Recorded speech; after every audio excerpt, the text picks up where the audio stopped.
జనవరి 19వ తారీఖు దగ్గర నుంచి 27వ తారీఖు దాకా రాజశ్యామల అమ్మవారికి సంబంధించినటువంటి శ్యామలా నవరాత్రులు ప్రారంభం కాబోతున్నాయండి. చాలా శక్తివంతమైనటువంటివి.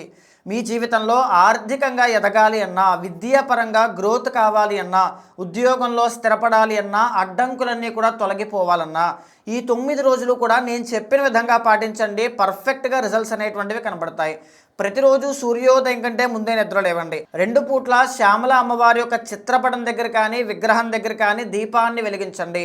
2 పూట్ల ఓం శ్రీ రాజమాతంగే నమః అనేటువంటి మంత్రాన్ని జపం చేయండి.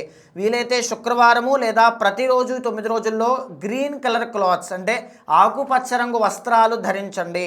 తర్వాత ఏదైనా శుక్రవారం నాడు కానీ ఏదో ఒక రోజు కుమారీ పూజ అంటే చిన్న వయసు ఉన్నటువంటి పాపని అమ్మవారి స్వరూపంగా భావించి పూజించండి, ప్రార్థించండి. తర్వాత అన్నిటికంటే ప్రతిరోజు సాయంత్రము అమ్మవారికి పచ్చి ఆవు పాలు, తేనె, వీలైతే పాయసము, తర్వాత పులిహోర కానీ ఫ్రూట్స్ కానీ స్వీట్స్ కానీ నివేదనగా పెట్టండి.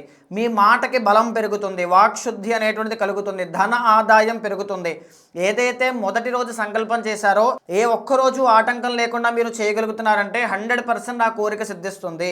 ఇంకా శక్తి ఉంటే సాధన చేసే గురువులను ఆశ్రయించి అమ్మవారికి హోమాన్ని నిర్వహించండి. చాలా మంచి ఫలితాలు కలుగుతాయండి.